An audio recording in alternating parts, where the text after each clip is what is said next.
Yes, kita beri kemuliaan buat Tuhan. Haleluya. Iya, kita pasti sudah masuk dalam hadirat Tuhan untuk lebih jauh lagi memahami talk show kita malam ini. Saya beri waktu buat Bapak dan kita akan kalau ada misalnya yang Anda tidak mengerti, boleh raise hand ya dan kita akan kasih kesempatan untuk bertanya atau itu kita talk show ya kayak gitu ya. Oke, dengan penuh kasih dan hormat, saya persilahkan hambanya Bapak Pastor Roni Suwono untuk mencerahkan kami. Bagaimana media sosial itu bisa mengubah atau mengganggu keyakinan kita kepada Tuhan. Silakan hambanya Pak Roni Suwono. Terima kasih. Bapak Ibu yang dikasih oleh Tuhan, hari ini saya memberikan topik yang menarik, yang perlu dipikirkan oleh kita semuanya, khususnya semua saudara-saudara, Bapak Ibu sekalian yang ada di ruang Zoom meeting ini, yaitu saya memberikan judul Berita di Medsos Menggoyahkan Keyakinanku. Yang saya maksud keyakinan ini terkait dengan keimanan, pengajaran, doktrin, pandangan. Nah, Bapak Ibu, kita tahu sekarang kita hidup ini tidak bisa lepas dari handphone. Anak-anak muda lebih parah lagi, bawa handphone, bawa laptop. Ya, laptop dibawa kemana-mana, istri mungkin ada di rumah. Mereka sambil bawa laptop, ngopi di kafe, di mall, bekerja di sana, sementara istri belum tentu mendampingi mereka. Nah, medsos itu begitu mencengkeram hidup setiap umat manusia di zaman sekarang. Tidak ada handphone, tidak ada laptop, itu sepertinya kita ketinggalan. Apalagi kalau handphonenya baru rusak, ya, wah bisa panik. Sudah berapa hari aku tidak periksa WA dari teman-temanku. Wah, nanti dicari dan lain sebagainya. Sepertinya kita bisa jadi orang yang sangat ketinggalan. Nah, Bapak Ibu, setiap hari kita diberi informasi lewat WhatsApp, lewat medsos, lewat handphone. Setiap hari kita nonton dan mendengarkan berita tersebut.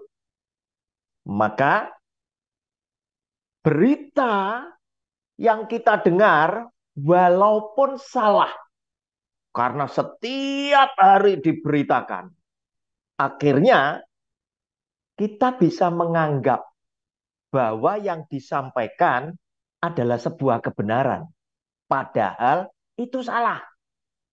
Nah, hati-hati, berita yang salah yang setiap hari diberitakan, kata banyak pakar komunikasi, ini bisa mengubah pendapat, opini seseorang bahwa berita ini adalah sebuah kebenaran.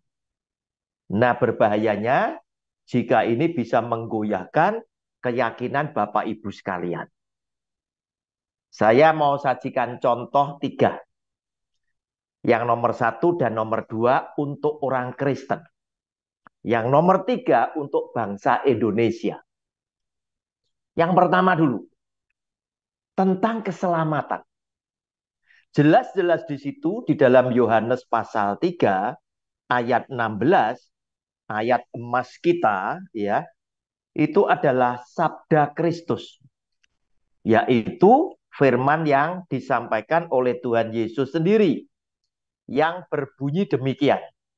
Karena begitu besar kasih Allah akan dunia ini, sehingga ia telah mengaruniakan anaknya yang tunggal, supaya setiap orang yang percaya kepadanya tidak binasa, melainkan beroleh hidup yang kekal.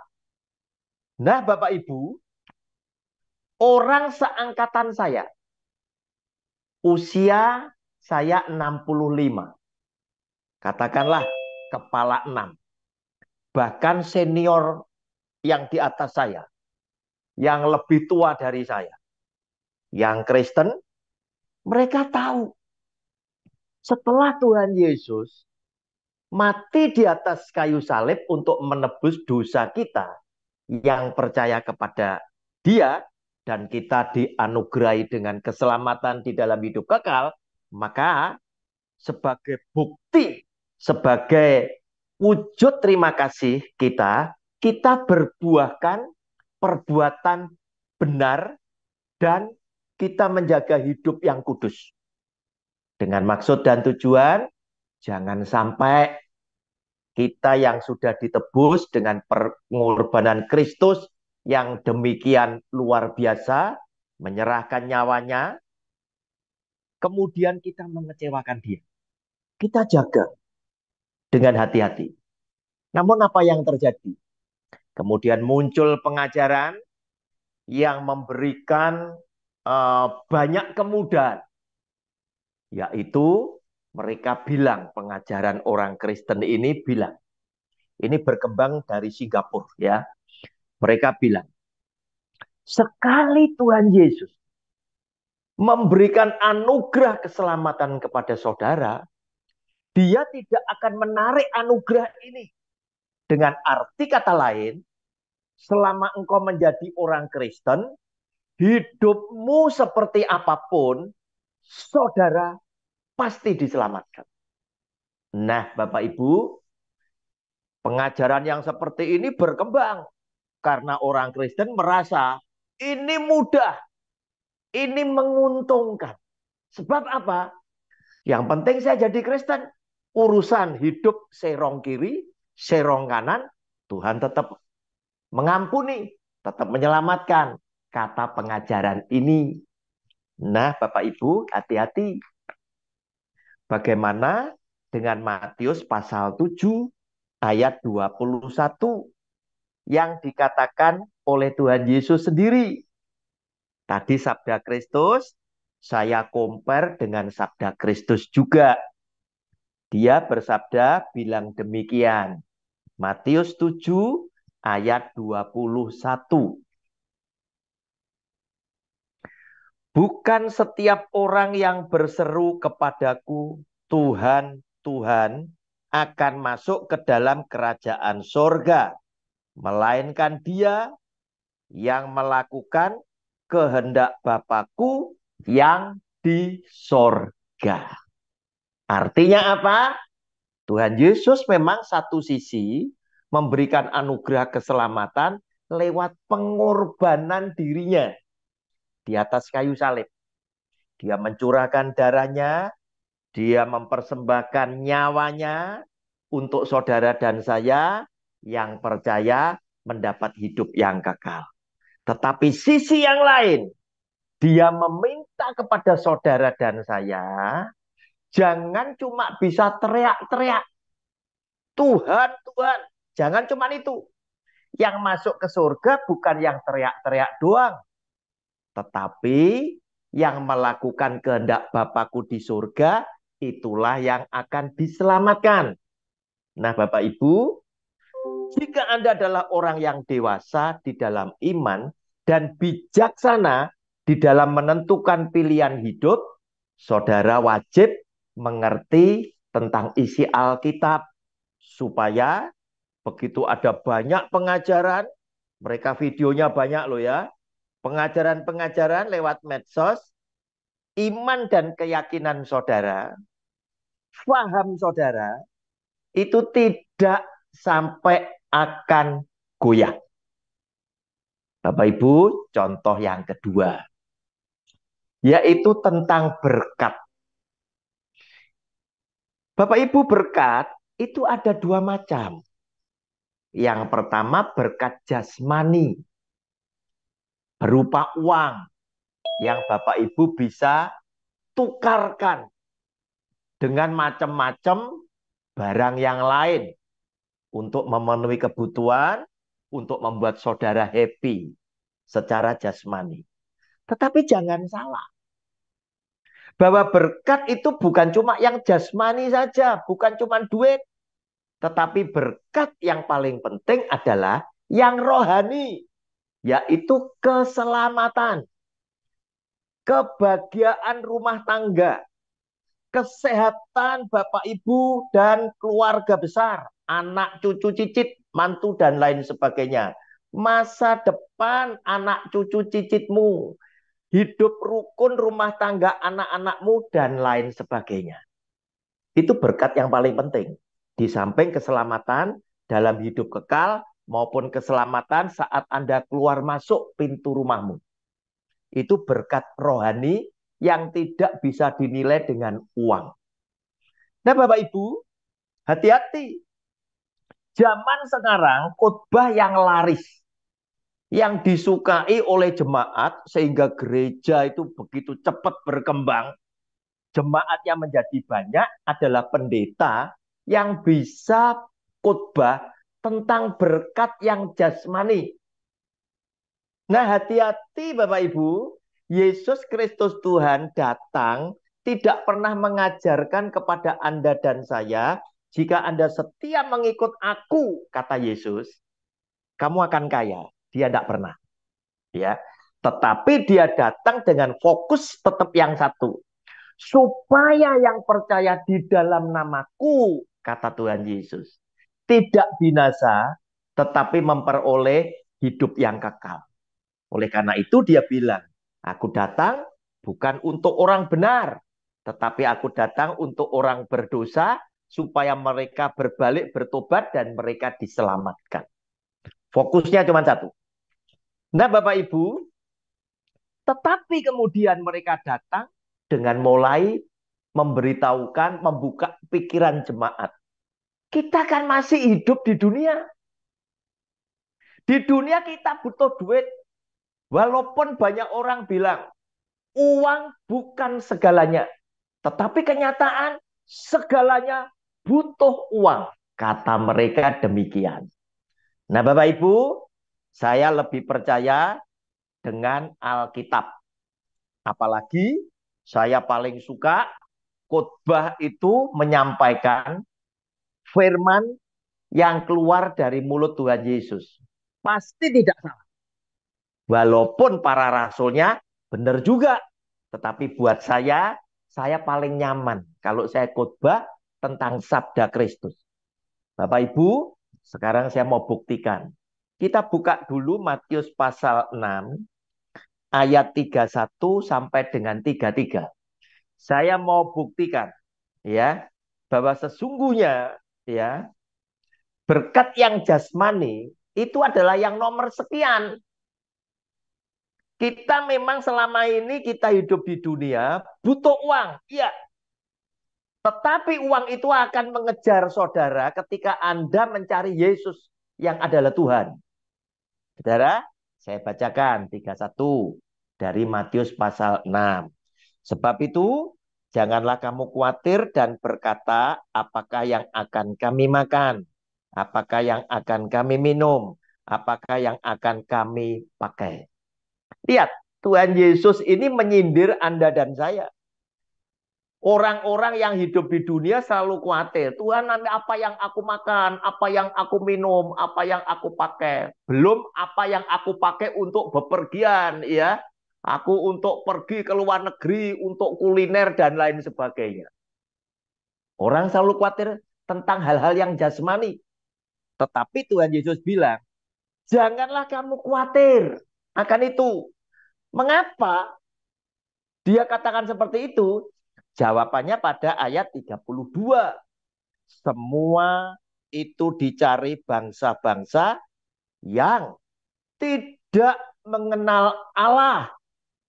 Akan tetapi Bapamu yang di surga tahu bahwa kamu memerlukan semuanya itu. Bapak Ibu, ya, kalau ada pembicara selalu khotbahnya tentang uang, tentang yang jasmani, 1000% bukan hamba Allah. Mengapa? Karena fokusnya salah. Dia berfokus kepada yang jasmani. Iblis setan juga mencobai Tuhan Yesus di padang gurun, itu fokusnya sama. Yang jasmani, ubah batu jadi roti.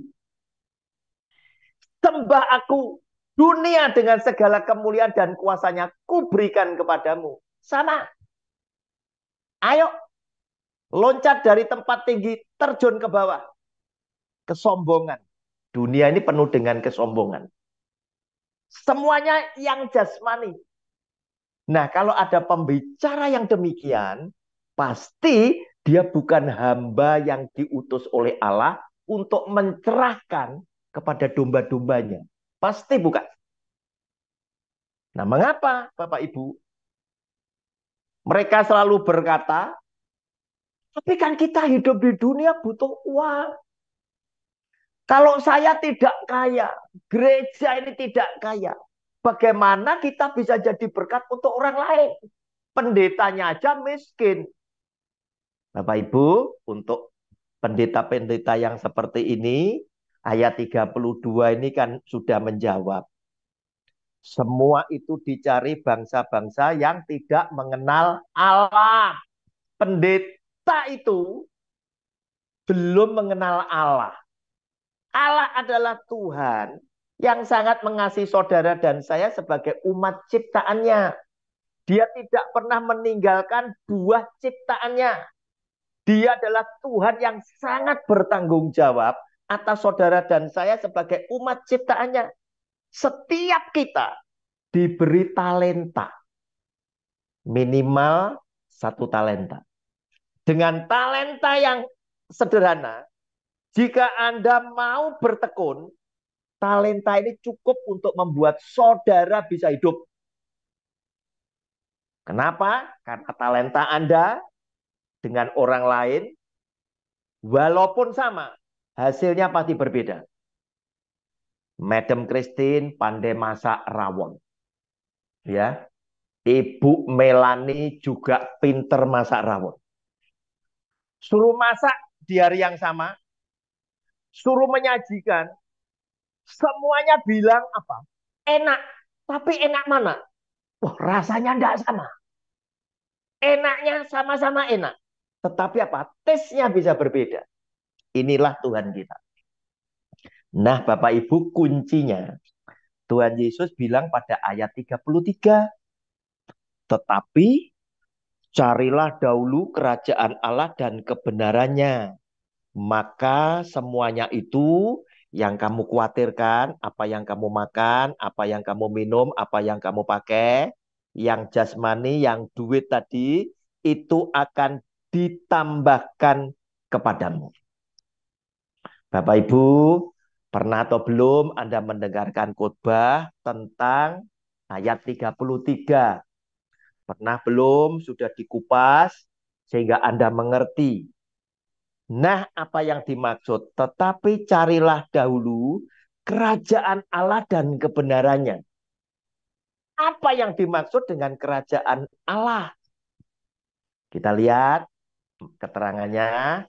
Matius 12 ayat 28 ini adalah kerajaan Allah. Matius 12 ayat 28. Ya, Tuhan Yesus mengusir setan, ya. Terus dikatain Tuhan Yesus pakai kuasa setan, kuasa Belzebul. Dia bilang demikian. Tetapi jika aku, huruf besar, mengusir setan dengan kuasa roh Allah, dan orang itu sembuh, maka sesungguhnya, garis bawahi Bapak Ibu, kerajaan Allah sudah datang kepadamu. Berarti kerajaan Allah sama dengan jati diri Tuhan Yesus sendiri. Bapak Ibu, berarti kalau kita masukkan ke Matius 6 ayat 33, kita ganti, tetapi carilah dahulu Tuhan Yesus dan kebenarannya. Apakah Anda sudah mengenal Yesus Kristus Tuhan kita? Dia pernah bersabda, Akulah jalan dan kebenaran dan hidup. Kalau saudara mencari Tuhan Yesus, kemudian ngerti tentang kebenarannya, maka kebenaran yang Anda dapatkan tadi akan menuntun saudara dan saya kepada hidup. Hidup yang mana? Hidup di bumi yang saudara dicukupi karena Anda mengenal Allah itu seperti apa. Hidup di mana? Karena Anda dituntun di dalam kebenarannya, Anda akan dibawa oleh Tuhan Yesus. Di mana Dia berada, Anda berada. Yaitu hidup yang kekal. Bapak Ibu, yang ketiga sebelum kita talk show ya. Nanti silakan Anda bertanya. Yang ketiga untuk bangsa Indonesia. Bangsa Indonesia hari ini sedang gaduh dengan adanya undang-undang wajib sertifikasi halal semua barang yang beredar. Sehingga di situ bukan cuma makanan dan minuman. Semua yang diperjualbelikan di Indonesia wajib ada stiker sertifikasi halal. Sampai-sampai kulkas itu juga ada yang halal, ya. Yang hari ini lagi ribut pengusaha transportasi yang menyewakan truk, ya. Truk ini tadi, ya. Truknya itu harus disertifikasi halal. Luar biasa, ya. Nah, Bapak Ibu, hati-hati. Undang-undang wajib sertifikasi halal bagi saya sebagai warga masyarakat Indonesia, saya tidak setuju. Mengapa? Karena saya sayang dengan bangsa dan negeri yang saya cintai ini. Kita senang kalau disebut bangsa yang beradab. Nah, sebuah bangsa dikatakan beradab, itu ngukurnya dari tingkat kecerdasan bangsa tersebut. Dari tingkat intelektualnya kecerdasan bangsa tersebut, sehingga ekonominya maju, kesejahteraan masyarakatnya kelihatan luar biasa, ya. Kemudian angka kemiskinannya turun, terus bangsa-bangsa menghormati bangsa lain tidak berani sembrono dengan Indonesia, itu membuktikan bahwa kita adalah bangsa yang beradab. Maju terus. Nah, dengan sertifikat halal ini tadi yang diwajibkan, terus dikenakan kepada semua barang yang beredar, termasuk fashion dan lain sebagainya, saya menyayangkan ini gengsi daripada bangsa Indonesia itu dipertaruhkan di mata dunia. Karena bangsa-bangsa yang maju peradabannya itu akan menertawakan bangsa Indonesia. Kok aneh? Kulkas dikasih label halal, sampo halal. Lu apa orang minum sampo kan begitu? Aneh ini ya, aneh. Bangsa Indonesia yang tinggal di luar negeri juga bisa tertawa terbahak-bahak kan begitu. Ya mudah-mudahan video kita ini bisa didengar oleh bapak-bapak yang menentukan kebijakan dan kemudian mereka berpikir ya. Nah, Bapak Ibu, Indonesia ini kan negara yang majemuk. Suku bangsanya banyak, bahasanya, budayanya banyak, agamanya banyak. Halal itu menurut siapa? Kan begitu. Kan ini menurut yang mayoritas, kan begitu kan? Nah, apakah adil yang mayoritas menentukan sedangkan yang minoritas harus mengikuti? Kalau ini dilanjutkan terus, ya, dilanjutkan terus berbahaya untuk bangsa Indonesia. Karena itu muncul video yang memberikan ide. Pak, mengapa harus yang halal dilabelin semua? Kemudian yang tidak halal juga ditempeli tidak halal. Kan lebih sedikit yang tidak halal. Kenapa tidak yang tidak halal aja, yang haram saja yang dilabeli? Nah, Bapak Ibu, banyak orang sudah menduga, benar atau tidak saya tidak tahu. Mereka bilang ini masalah uang masuk. Tetapi kata video yang lain, ngurus sertifikat halal itu katanya gratis. Begitu loh. Tapi apakah benar gratis bisa selesai begitu loh ya? Di dunia usaha belum pernah ada izin gratis, belum pernah ya, belum pernah ya. Selalu ada walaupun minimal. Tetapi kalau minimal mungkin keluarnya entah berapa puluh tahun kan begitu.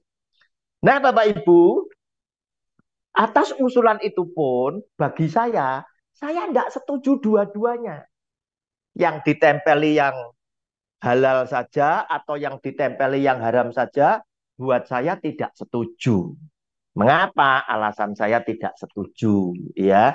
Yang pertama adalah ya, halal ini kan menurut golongan tertentu. Katakanlah agama dari yang mayoritas halal, ya, di mana teman-teman yang mayoritas bilang babi itu haram, kan begitu, ya. Nah, kalau babi ditulis haram, dilabeli haram, kemudian orang Kristen, ya, orang Cina, baik agamanya Buddha maupun Kristen, itu makan babi, berkepanjangan, lama-lama akan muncul. Di Indonesia itu ada orang haram loh. Mengapa? Karena makan barang haram. Tuh. Wah, ini celaka. Kamu haram loh. Kenapa? Kamu makan barang haram. Kenapa? Karena barang haram sudah dilabeli kamu makan. Ini sisi saya sebagai ulama Kristiani, saya tidak setuju. Loh, saya nanti makan babi, makan sate babi, ya toh, habis khotbah, ya toh, pendetanya Batak, ya toh, dikasih babi kecap, wah gimana ini kan? Jadi masalah. Kebanyakan makan barang haram, makanan haram ini tadi. Kenapa? Karena di label dan saya tidak protes. Berarti memang haram itu. Nah, untuk itu lewat video ini saya bilang saya tidak setuju. Kenapa?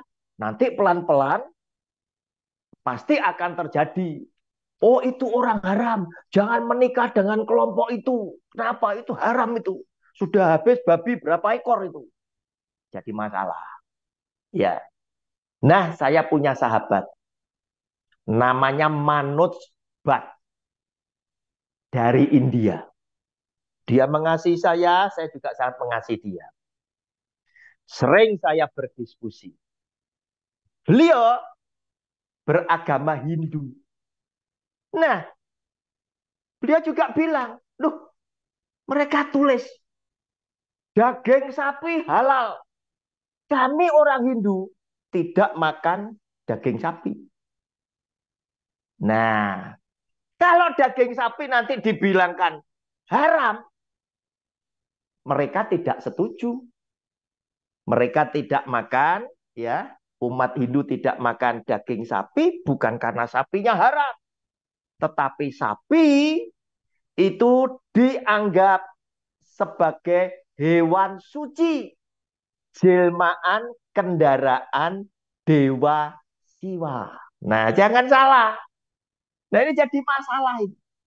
Nah, kalau kita mau saling menghormati, kemudian menunjukkan bahwa bangsa kita ini ada bangsa yang beradab, harusnya setiap keputusan itu membuat bangsa di sekeliling kita itu mengangguk-angguk.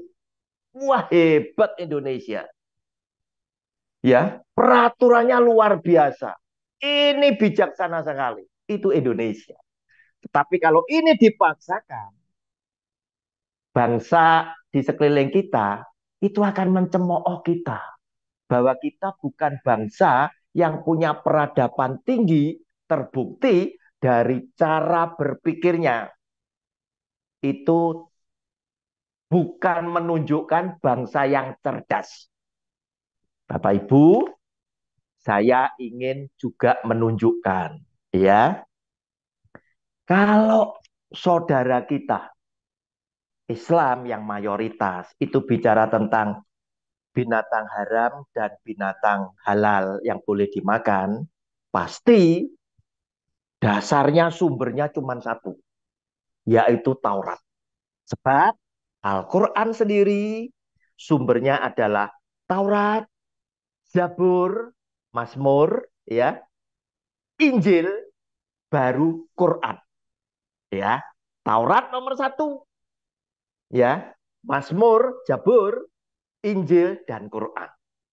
Dan perlu kita ketahui, tidak ada hukum yang pertama yang diberikan oleh Sang Pencipta kecuali Taurat yang disampaikan oleh Tuhan sendiri kepada Musa. Jadi sumbernya ini. Nah, Bapak Ibu, saya ingin nanti Anda membaca sampai habis ya. Imamat pasal 11, Imamat pasal 11, saya bacakan ayat 1 sampai 12 saja.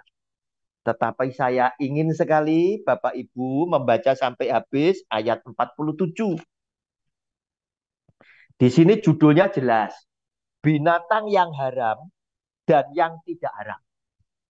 Nah, nanti kita mulai merenungkan binatang yang dimakan di masyarakat itu apa saja, ya, apa saja. Apakah yang tidak dilabel haram ini tadi, ya, itu dimakan atau tidak? Nanti lihat ya. Salah satunya lele, belut, itu banyak masyarakat yang makan. Tidak dilabel haram, dilabel halal. Padahal di dalam Taurat itu haram, termasuk unta. Nah, itu tadi lihat ya. Imamat 11 ayat 1 sampai 12. Lalu Tuhan berfirman kepada Musa dan Harun, katanya kepada mereka, katakanlah kepada orang Israel. Nah, Taurat itu Tuhan bicara kepada Musa dan Harun untuk orang Israel. Siapa Israel itu? Israel itu adalah nama lain daripada Yakub. Yakub namanya diganti dengan Israel. Yakub punya anak 12 yang disebut 12 suku, yang sekarang ini disebut, diketahui oleh banyak orang secara umum, itu bangsa Israel. Ya,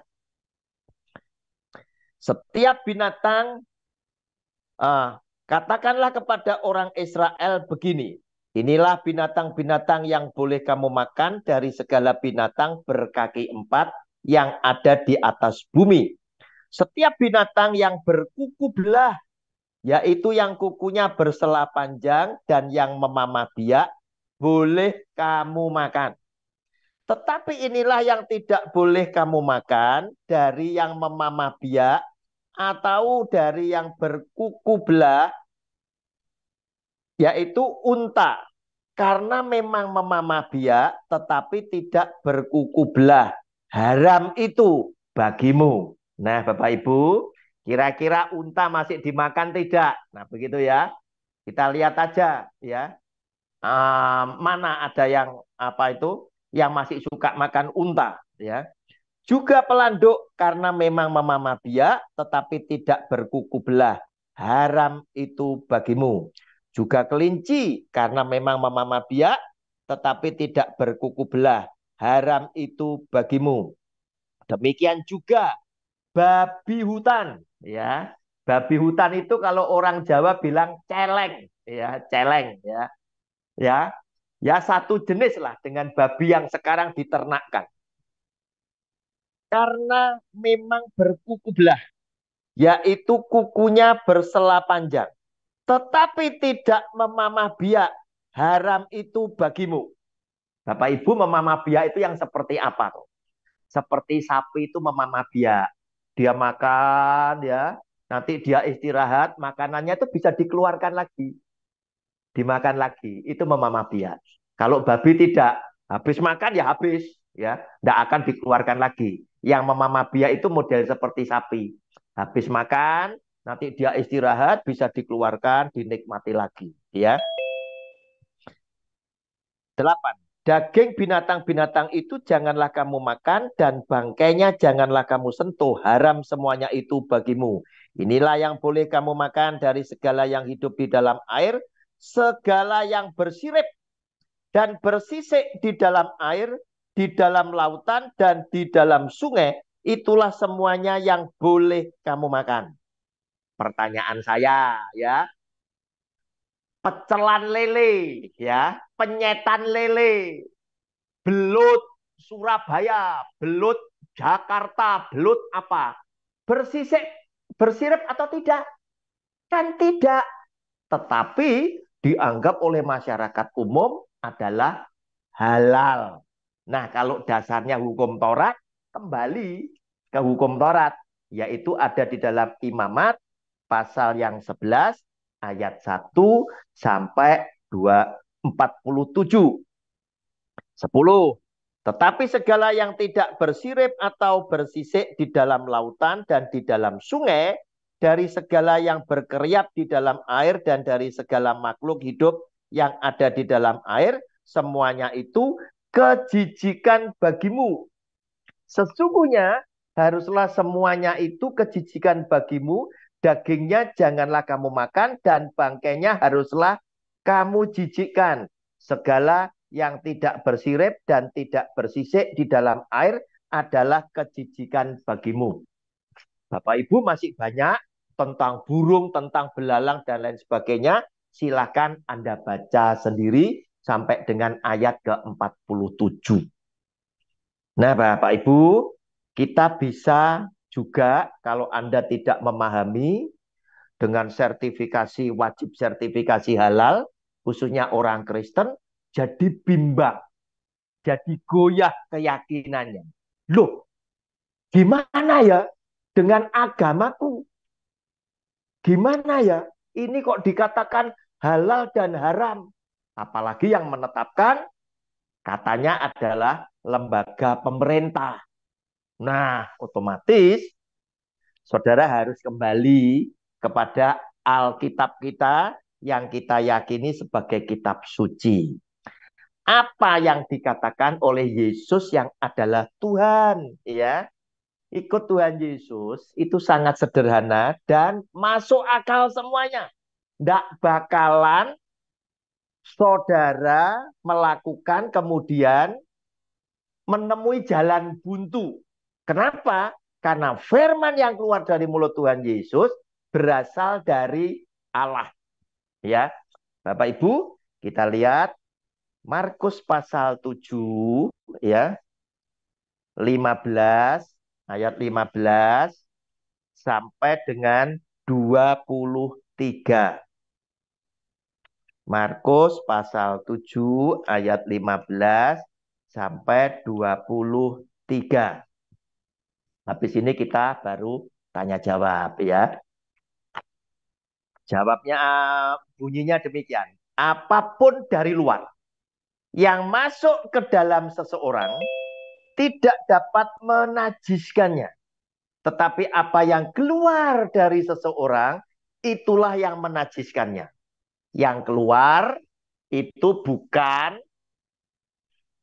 orang ini tumpah, bukan. Ya, nanti penjelasannya ada. Ya, barang siapa bertelinga untuk mendengar, hendaklah ia mendengar. Sesudah ia masuk ke sebuah rumah untuk menyingkir dari orang banyak, murid-muridnya bertanya kepadanya tentang arti perumpamaan itu. Maka jawabnya, apakah kamu juga tidak dapat memahaminya? Tidak tahukah kamu bahwa segala sesuatu dari luar yang masuk ke dalam seseorang tidak dapat menajiskannya? Karena bukan masuk ke dalam hati, tetapi ke dalam perutnya, lalu dibuang di jamban. Pagi sudah setor ke toilet masing-masing. Dengan demikian, ia menyatakan semua makanan halal. Katanya lagi, apa yang keluar dari seseorang, itulah yang menajiskan. Yang keluar dari seseorang, itulah yang membuat orang ini sesuatu itu haram. Apa yang menajiskan? Sebab dari dalam dari hati orang timbul segala pikiran jahat, percabulan, pencurian, pembunuhan, perzinahan, keserakan, kejahatan, kelicikan, hawa nafsu, iri hati, hujat, kesombongan, kebebalan.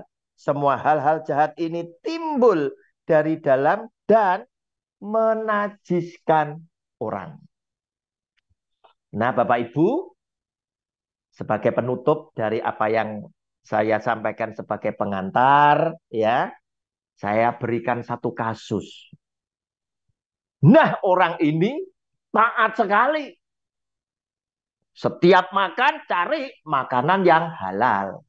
Ya, setelah dilabel, seadanya labelisasi ini berjalan, ya.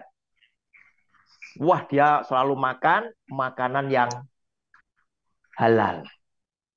Maaf bicara, di Indonesia kasus korupsi itu ternyata banyak terjadi, ya.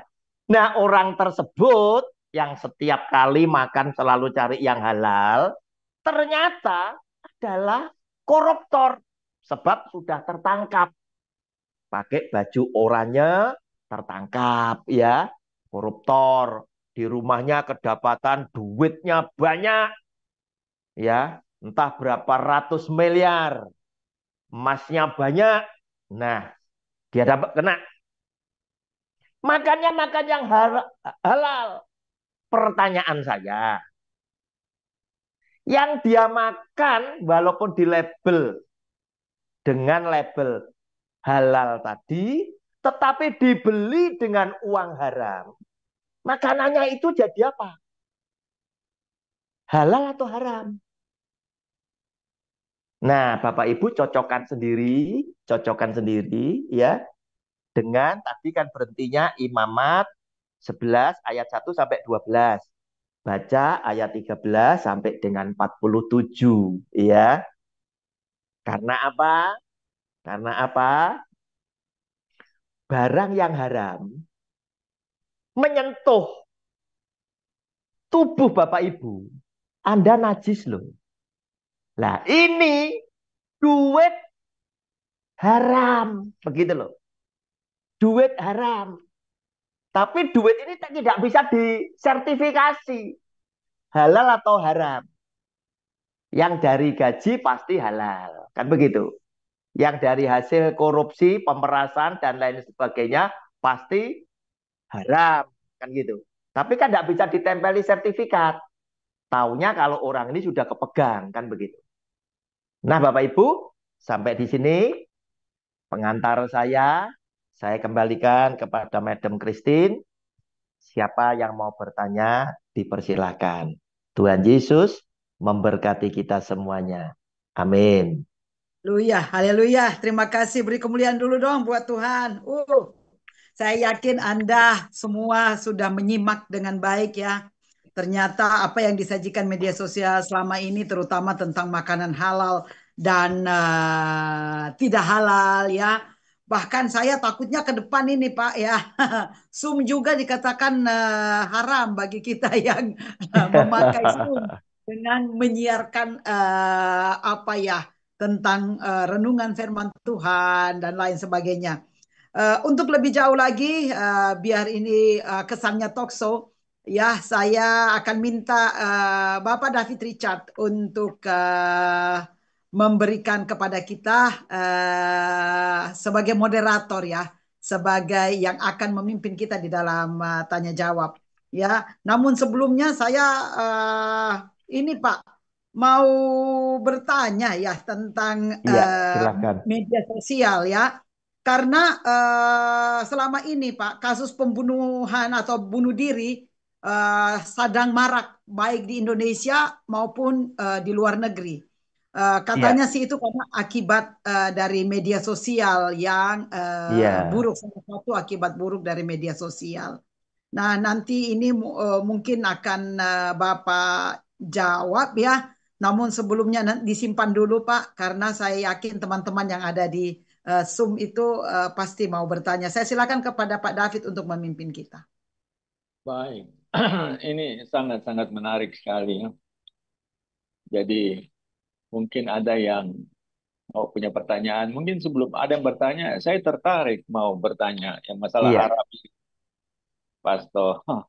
iya Loh, Pak David silakan. saya waktu pemuda dulu ternyata saya tidak sadar saya terkontaminasi dengan haram. Saya suka diajak makan. Iya. Diajak makan sama kawan saya, apalagi selalu minggu-minggu malam. Ternyata belakangan sudah berbulan-bulan baru saya tahu. Ternyata yang dia ajak kita makan itu uang kolektif yang dia curi. Ah, itu kira-kira bagaimana? Padahal Iya, kita iya. kan makan enak sedap ditraktir sama kawan. Tapi tidak sadar belakangan baru ketahui sampai kita pegang kepala. Aduh, kita udah makan yang tidak benar. Ya, secara pribadi saya cuma minta ampun karena ketidaktahuan. Itu kira-kira bagaimana itu? Itu sedikit yang Iya, Roni.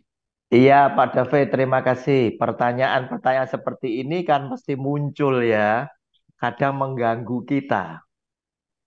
Nah, bagi Pak David yang tidak tahu, ya, yang tidak tahu asal dari mana uang tersebut yang dipakai untuk traktir Bapak, Bapak tidak pernah bersalah, ya. Sebab apa? Bapak memang tidak tahu apa yang dilakukan oleh sahabat tadi. Ternyata dia curi uang kolektor.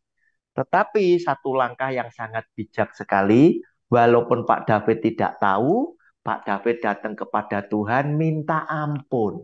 Ya, Tuhan ampun, aku tidak tahu ini duit dari mana. Nah, bicara tentang duit tadi, Pak, kalau sekarang Pak David dan teman-teman sadar bahwa kalau uang itu bukan uang yang halal, ya, itu kan membawa dosa. Oleh karena itu, renungkan baik-baik. Kalau persepuluhan itu untuk suku Lewi, kenapa sih? Ya, teman-teman pendeta itu sampai hari ini, detik ini saya ngomong, masih ngotot. Mereka bukan suku Lewi loh. Mereka bukan tinggal di tanah perjanjian loh. Lihat itu. Ulangan 26 ayat 1 dan 2. Kan Tuhan bersabda sendiri.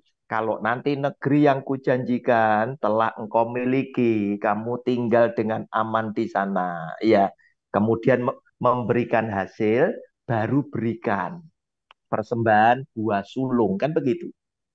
Nah, supaya yakin, Pak Fran tayangkan, Pak Fran. Ulangan 26 ayat 1 dan 2. Biar tahu itu. Bahwa persembahan buah sulung dan persepuluhan itu terkait sekali, ya, terkait dengan apa? Dengan negeri Kanaan, gitu loh. Dengan negeri Kanaan. Jadi kalau Anda ada di Indonesia, Anda itu tidak wajib, gitu loh. Nggak usah kepo. Apabila engkau telah masuk ke negeri yang diberikan Tuhan Allahmu kepadamu, menjadi milik pusakamu, yaitu Kanaan, dan engkau telah mendudukinya dan diam di sana, maka haruslah engkau membawa hasil pertama dari bumi yang telah kau kumpulkan dari tanahmu yang diberikan kepadamu oleh Tuhan Allahmu, dan haruslah engkau menaruhnya dalam bakul. Jadi sedikit saja tapi yang terbaik. Kemudian pergi ke tempat yang akan dipilih Tuhan Allahmu untuk membuat namanya diam di sana. Nah, Bapak Ibu, nggak usah ngotot sebetulnya, gitu loh. Kalau ini haram, ya bukan milikmu, kamu politisir, kamu pelintir firman Tuhan, ya. Terus kemudian seakan-akan apa itu ini sah milik kamu. Lah, kalau ini haram, buah berkat rohani engkau pasti tidak dapat. Oleh karena itu, muncul banyak masalah-masalah. Ya, di dalam hidup keluarga pendeta-pendeta besar, anak cucunya belum tentu diberkati dengan berkat rohani yang baik. Pertanyaan kita, masa Tuhan salah memberikan upah? Demikian Pak David. Terima kasih. Baik, Pastor Roni. Mungkin yang lain Silakan yang lain. jangan ditahan-tahan. Mumpung ada Pastor Roni di sini, silakan. Silakan. Apa saja yang mau ditanya? Ayo. Jangan nanti Pastor Roni sudah tidak ada, baru nanya ke Madam Christine. Silakan. Ibu Amina Sambil sudah menunggu ketawa-ketawa. pertanyaan.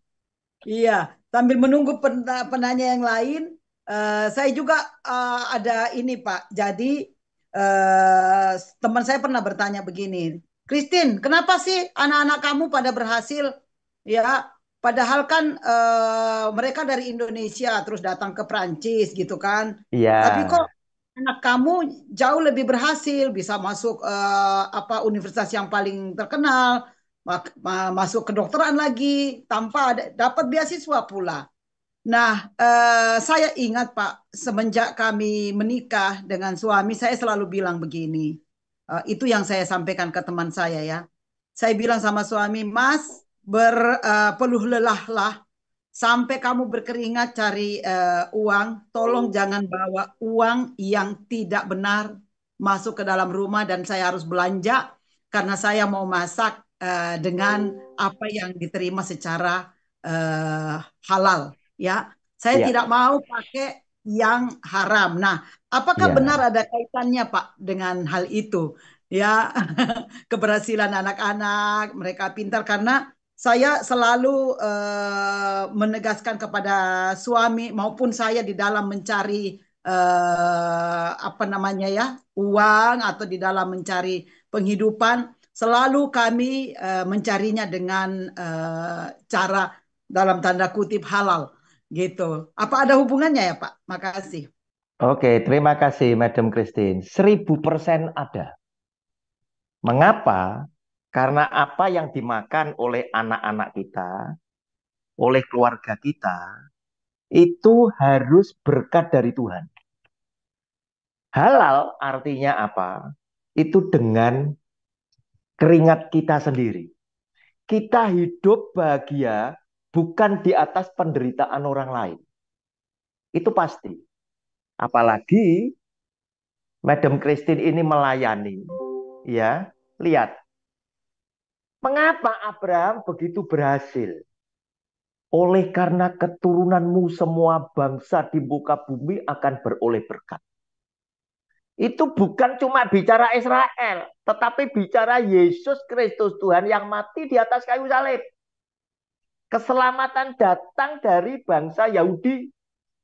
Ayatnya ada Yohanes pasal 4 ayat 22. Nah, mengapa Abraham begitu berhasil? Karena Abraham di dalam melayani Tuhan, dia begitu belain Tuhan luar biasa. Ketika Tuhan bilang, Abraham, tinggalkan negeri nenek moyangmu, tinggalkan saudara-saudaramu. Adalah permintaan yang tidak enak dan sulit. Kan begitu. Ya, menuju ke negeri yang nanti kutunjukkan. Negeri di mana Abraham mau dituntun oleh Tuhan, dia belum tahu.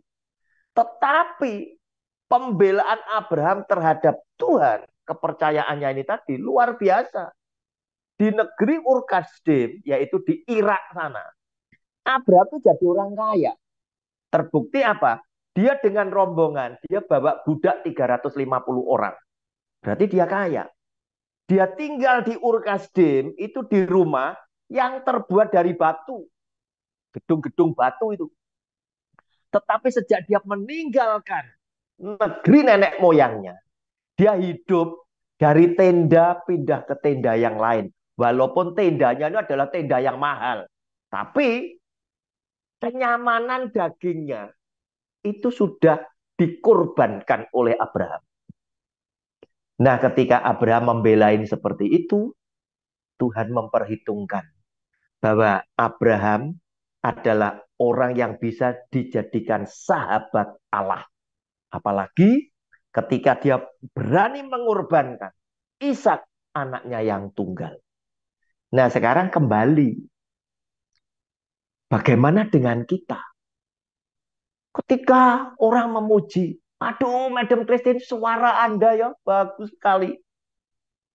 Aduh Pak David, Anda memimpin sebagai moderator. Nyaman banget. Aduh Pak, Anda menerangkan Alkitab begitu jelas. Semua jawabannya kurang lebih sama. Ah, itu kan semua Tuhan yang memberkati kita. Semua dari Tuhan. Termasuk pemain musik bilang semua dari Tuhan. Pertanyaannya satu. Bagaimana jika engkau melayani Tuhan tanpa terima apa-apa? Tidak terima amplop. Belum tentu kamu mau. Nah, yang tidak terima wajar. Tuhan kasih upah berupa berkat rohani. Yang sudah terima upah, Tuhan sudah impas. Ya, tinggal kamu jalannya lurus lagi tidak, supaya berkat rohani juga diberikan oleh Tuhan. Tetapi zaman sekarang kan banyak orang hitung-hitungan dengan Tuhan. Waduh, kalau tidak dikasih apa-apa gimana sih? Sehingga di Indonesia ini adalah orang yang pandai sekali mengatur. Kalau dikasih duit tidak mau, dibungkus amplop dikasih tahu. Pak, ini bukan ngasih Anda apa-apa. Ini hanya untuk uang transport. Transport masih tidak mau, ini adalah persembahan kasih. Macam-macam lah. Nah Bapak Ibu, kalau Anda tadi bilang semua dari Tuhan, persembahkan toh untuk Tuhanmu. Mengapa harus dihargai? Termasuk para artis. Yang hanya karena bisa nyanyi. Tidak lama depannya ada PS-nya. Loh, bener tak dia ngerti Alkitab? Kita bertanya loh. Ya, bukan kita mau iri hati, tidak. Tetapi karena dia sebagai artis, pengikutnya banyak. Dia khotbah, diikuti jemaat yang banyak. Pertanyaannya, apakah pengajaran yang dia sampaikan seperti isi hati Tuhan? Belum tentu. Demikian, Madam Christine. Makasih ya. Terima Ya, kasih. saya kembalikan ke Pak David. Yang Oke. jelas Pak, konfirmasi Pak David kalau melayani tidak pernah mau dapat upah. Betul. Betul itu. Kita Nggak perlu melayani, itu. kita harus memberi, Madam. Betul. Ya, Betul. Itu yang betul. kita baru pelayanan Betul. lapas ya. Ya, saya cuma butuh konfirmasi juga nih Pak Pastor Roni. Iya. Orang-orang yang memilih pelayanan seperti ke penjara, ke kolong-kolong jembatan, ke orang-orang miskin yang sebenarnya nggak bisa kita mengharap sesuatu dari mereka, justru kita yang memberi. Apakah itu katanya itu pelayanan bunuh diri, Madam? Jadi banyak yang bilangin saya, wah pelayanan kamu itu pelayanan bunuh diri, Madam. Bagaimana Iya. menanggapi? Karena saya tidak pernah ke gedung-gedung besar. Saya paling Iya. senang diajak melayani ke penjara, ke apa ya, Iya.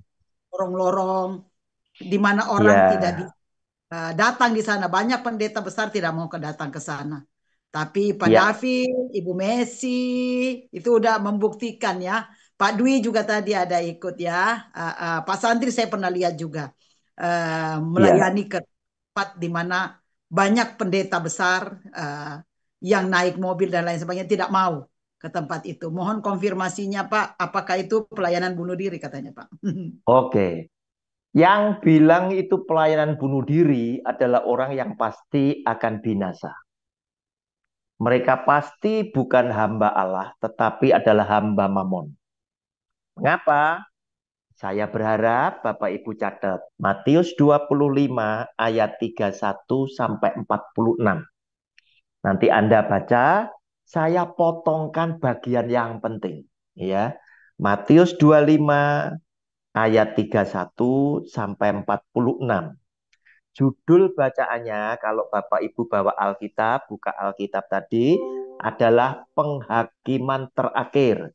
Saya bacakan tidak semua, ya, tidak semua, ya. Mulai 31 sampai 40 saja. Tetapi 41 46 itu sangat penting juga. Nanti silakan Anda baca sendiri. Apabila anak manusia datang dalam kemuliaannya dan semua malaikat bersama-sama dengan dia, maka ia akan bersemayam di atas tahta kemuliaannya. Lalu semua bangsa akan dikumpulkan di hadapannya, dan ia akan memisahkan mereka seorang daripada seorang, sama seperti gembala memisahkan domba dari kambing. Dan ia akan menempatkan domba-domba di sebelah kanannya dan kambing-kambing di sebelah kirinya. Dan raja itu akan berkata kepada mereka yang di sebelah kanannya, mari hai kamu yang diberkati oleh Bapakku, terimalah kerajaan yang telah disediakan bagimu sejak dunia dijadikan. Berarti domba di sebelah kanan adalah Anda dan saya, orang yang percaya pada Kristus dan setia melakukan firman-Nya, yang akan diselamatkan. Sebab alasannya apa? Sebab ketika aku lapar, Bapak Ibu kalau Anda buka di handphone, itu warnanya merah semua. Kenapa? Karena keluar dari mulut Tuhan Yesus sendiri. Sebab ketika aku lapar, kamu memberi aku makan. Ketika aku haus, kamu memberi aku minum. Ketika aku seorang asing, kamu memberi aku tumpangan. Ketika aku telanjang, kamu memberi aku pakaian. Ketika aku sakit, kamu melawat aku. Ketika aku di dalam penjara, kamu mengunjungi aku. Maka orang-orang benar itu akan menjawab dia, katanya, Tuhan, bila manakah kami melihat engkau lapar dan kami memberi engkau makan, atau haus dan kami memberi engkau minum? Bila manakah kami melihat engkau sebagai orang asing dan kami memberi engkau tumpangan, atau telanjang dan kami memberi engkau pakaian? Bila manakah kami melihat engkau sakit atau dalam penjara dan kami mengunjungi engkau? Dan raja itu akan menjawab mereka, aku berkata kepadamu, sesungguhnya segala sesuatu yang kamu lakukan untuk salah seorang dari saudaraku yang paling hina ini, kamu telah melakukannya untuk aku, hanya huruf besar. Nah, selanjutnya ayat 41 sampai 46 itu adalah kebalikannya. Yang tidak melakukan ini, ya, yang tidak melakukan ini adalah orang-orang yang celaka. Saya potongkan ayat 45 dan 46.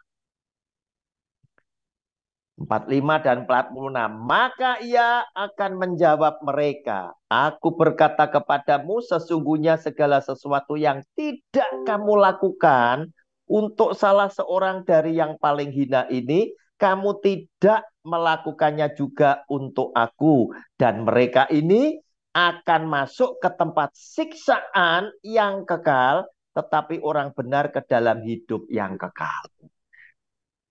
Demikian Madam Christine, saya tidak mengutuki orang pendeta-pendeta itu, tetapi saya ngomong dasarnya sabda Kristus. Orang itu pasti adalah orang yang bakal binasa. Kenapa? Karena sabda Kristus tidak dia lakukan. Oke? Terima Terima kasih, Pak. kasih. Baik, cukup jelas, Pastor. Jelas ya? Ibu Mila, silakan Ibu Mila. Silakan Bu Mila. Ya, terima kasih Pak David, terima kasih Pak Roni buat pencerahannya. Tadi ada Pak Roni singgung tentang persembahan kasih. Ya, Iya. bagaimana kalau dicoba bahwa dia tidak mendapatkan persembahan kasih. Nah, ini tidak Iya. bisa dipungkiri, ini memang di gereja-gereja sudah banyak yang terjadi, Pak. Nah, Iya. mungkin kalau yang punya pekerjaan, kemudian dia mendapatkan persembahan kasih, ya, itu dia masih menerima, Pak. Dia masih terima persembahan kasihnya. Bagaimana kalau orang yang tidak ada penghasilan, katakanlah dia tidak bekerja, dan ini banyak terjadi di pendoa-pendoa, Pak, ya. Itu pendoa-pendoa kan banyak yang sudah lansia, yang sudah tua, yang memang mau memberikan hatinya untuk berdoa buat gereja tersebut, ya. Tetapi tidak bisa dipungkiri dia juga butuh uang transport. Karena ini banyak janda-janda yang biasanya masuk dalam pelayanan pendoa ini. Nah, dan tentunya dia butuh transport. apakah dia melakukan untuk Tuhan? Ya, tadi kan sempat disinggung ya. Apakah ketika dia mendapatkan uang transport itu dikatakan wajar atau gimana Pak? Terima kasih, itu Ya, saja pertanyaan saya. oke Bu Mila, pertanyaannya bagus sekali ya. Ini calon pemenang ya. Nah, apa yang dikatakan Bu Mila ya, di Bu Mila ini tadi sangat bagus. Seorang pendoa, ibu-ibu janda ini yang sudah tidak bekerja, dia mau melakukan untuk Tuhan. Dia datang berdoa, tetapi sisi yang lain, dia butuh uang juga untuk transport. Ini wajar atau tidak? Nah, bicara wajar atau tidak, itu subjektif sekali. Saya kembalikan, hakimilah dirimu sendiri. Sebetulnya, kamu datang itu memang untuk Tuhan atau tidak? Di tengah-tengah kamu kekurangan. Di tengah-tengah kamu kekurangan. Mengapa? Jabatan pendoa. Saya sudah peringatkan berkali-kali kepada banyak gembala sidang. Jangan kasih jabatan pendoa kepada orang asal-asalan. Oh, orang ini biasanya kan janda. Orang ini sudah tidak ada kegiatan apa-apa, tidak ada pekerjaan. Dikumpulin, suruh bagian doa. Salah. Pendoa adalah orang yang dekat dengan Tuhan, bukan karena orang nganggur. Kenapa? Karena definisi berdoa kepada Tuhan adalah ngomong-ngomong dengan Tuhan. Tuhan tidak akan berkenan ngobrol dengan saudara dan saya yang hidupnya tidak benar dan berkenan. Kenapa Tuhan itu mau mendengarkan Abraham? Sampai-sampai Tuhan curhat. Abraham, Sodom dan Gomora itu mau tak jungkir balikkan. Tuhan datang loh. Karena apa? Abraham itu berkenan di hati Tuhan. Nah, Bapak Ibu, kenapa Tuhan tuh senang dengan Daud? Juga karena salah satunya, Daud ini selalu melakukan perintah Tuhan. Oleh karena itu, saya ingin sampaikan kepada Bu Mila, suruh nanya kepada ibu-ibu tadi, apakah benar kamu berdoa itu karena cintamu kepada Tuhan? Ukuran cinta itu adalah salah satunya satu. Kamu melakukan, seandainya kamu tidak dapat upah, kamu lakukan lagi enggak? Nah, kalau kamu bilang, waduh, gara-gara apa itu rumah saya jauh, Anda enggak datang. Karena enggak ada transport, Anda enggak datang. Benarkah itu cinta? Ukur dirimu sendiri, seberapa kamu cinta.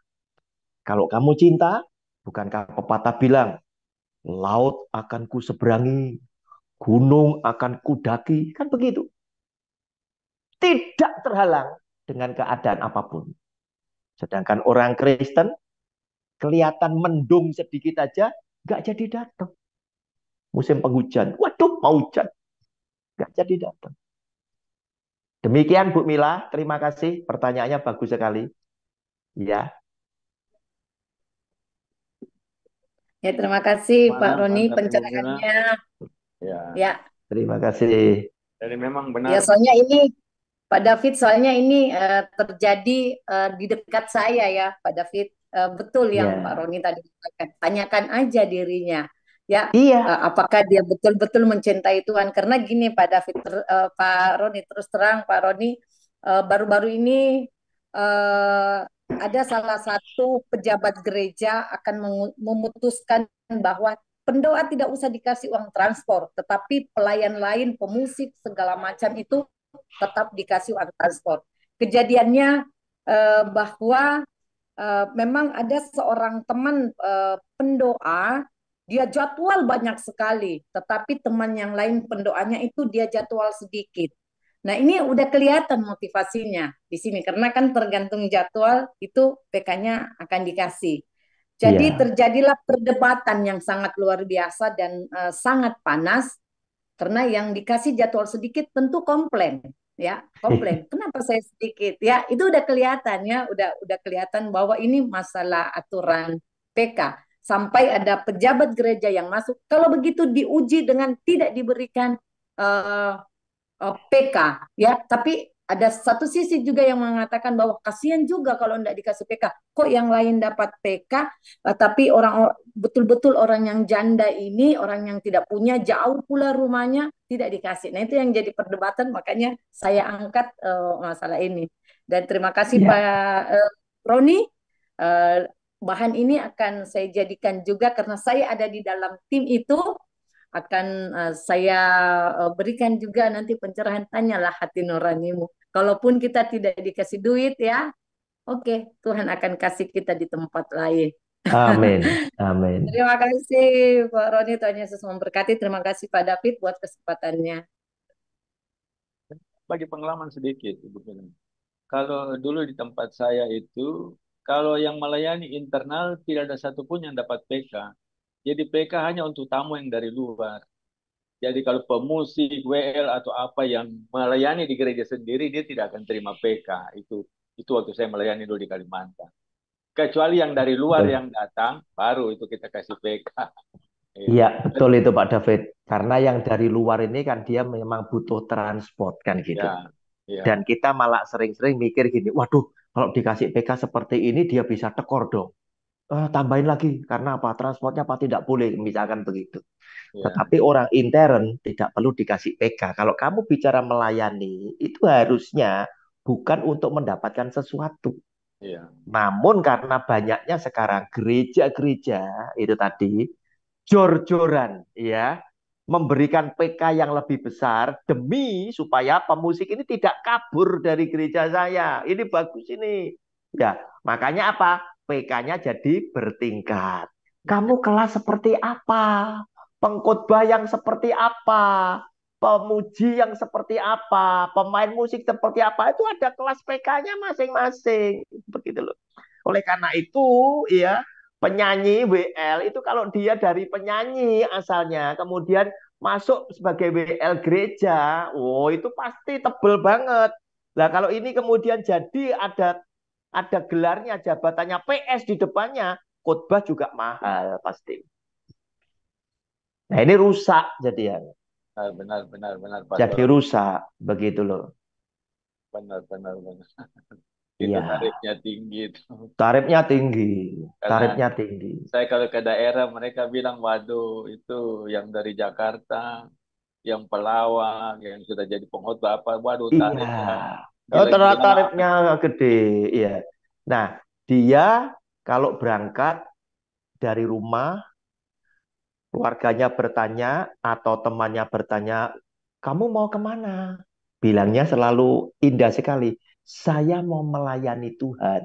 Tetapi jangan salah, Tuhan yang di atas, yang melihat kamu menyanyi, melihat kamu berkhotbah, kemudian terima amplop, Tuhannya bilang, yang bilang dia melayani saya siapa? Gua bayar kok.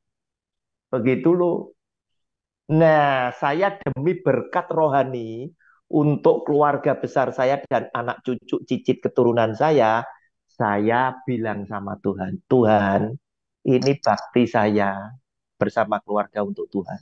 Tidak usah saya terima dari situ, karena Tuhan kasih lebih banyak daripada amplop yang saya akan terima. Kalau saya sudah ngakui Tuhan sudah menebus dosa keluarga saya, menyelamatkan keluarga saya tidak butuh duit lagi Nah, dari dia. Begitu. oke, Pak Ya, Ibu David, Asmaida. Pak Gimana? Siapa? Pak David, sebelum Ya, melangkah, saya nih merasa berdosa karena biasanya kalau saya lihat ada yang misalnya kita mau utus, taruhlah ke penjara dan itu jauh dan saya tahu dia tidak punya pekerjaan dan lain sebagainya. Saya tentunya kasih kan, kan kasihan gitu mau pergi pelayanan menggantikan saya yang jauh, ya tentunya saya pasti kasih dia transport karena saya tahu dia tidak punya pekerjaan, dia hanya mau melayani Tuhan. Karena banyak kan yang saya tampung orang-orang ex penjara yang tidak lagi dipercaya untuk bisa bekerja. ya, akhirnya mereka mengabdikan diri untuk melayani Tuhan. Jadi saya harus tahu diri ketika mereka akan pergi dan itu mewakili kami. Ya, apakah saya salah kalau kasih mereka transport, Pak? Dan jarak rumahnya jauh, 4 jam perjalanan. Terima kasih. Terima kasih. Tidak salah juga, Bu, karena Anda tahu dia butuh ya. Tetapi ini adalah indikasi yang tidak benar ya. Kenapa? Karena orang Kristen tahu ya, orang Kristen tahu ya. Kalau dia melayani Tuhan ya, terus dia cerita kondisinya, biasanya dikasih PK begitu. Nah, kita mesti pikirkan sebetulnya anak-anak Tuhan yang punya ekonomi bagus, gimana membangun sebuah ekonomi, begitu loh. Sebab apa? Banyak orang Kristen ya sudah merasa nyaman dengan dia pindah ke gereja sana ya. Kadang itu satu orang bisa punya gereja lebih dari 7 loh, Bu. Kalau Natal dia keliling pindah-pindah loh. Iya. Ya, terus kemudian di sana dia saksi dan lain sebagainya. Apalagi yang baru saja keluar dari penjara itu kan saksi kemana-mana itu. Lah, ini karena apa? Dia melihat begitu dia selesai bersaksi banyak yang berempati. Apalagi baru saja disirami berkat rohani. Wah, itu biasa. Anak-anak Tuhan suka menabur begitu loh. Nah, tetapi ini justru sesungguhnya itu adalah indikasi yang tidak baik begitu loh. Kenapa? Karena ini tadi orang-orang tahu kalau aku masuk ke sini-sini ada duitnya. Daripada kerja dapat berapa gitu loh. Nah, ini dengan kata lain apa? Aku melayani Tuhan.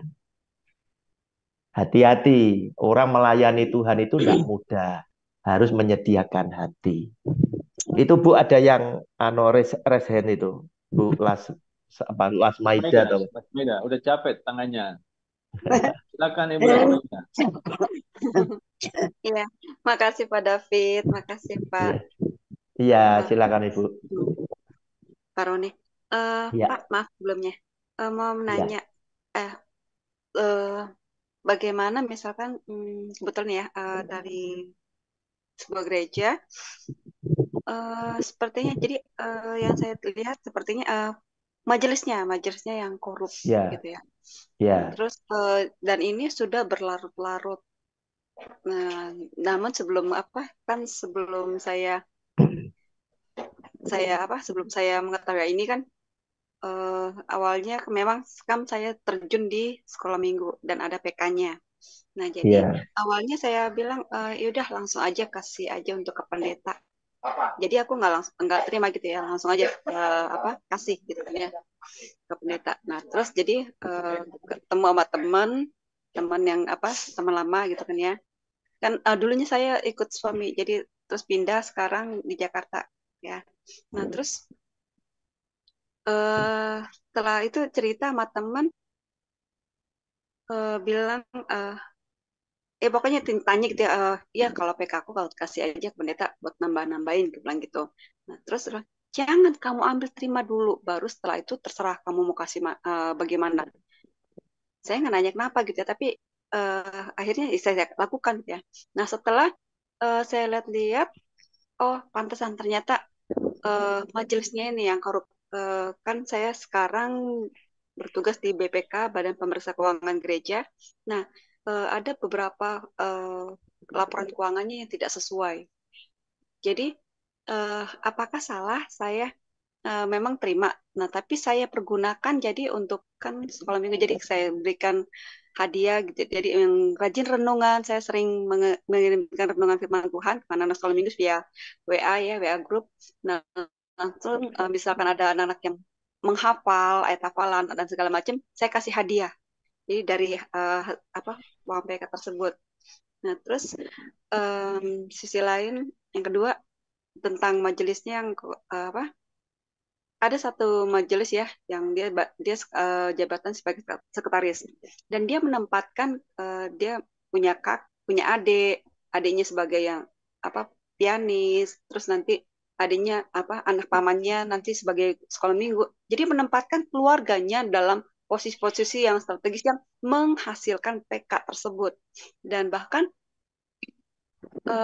seperti hanya bagian keamanan aja. Padahal nanti yang dikerahkan polisi gitu, pada waktu Natal atau Tahun Baru, dia tempatkan iparnya dan harus mendapatkan PK diatur sama dia. Ya, Menurut Bapak itu gimana? Terus yang ketiga oke. tentang media sosial. Maaf ya Pak, diborong biar cepat. Ya, Terus yang ketiga mengenai ini yang tadi media sosial.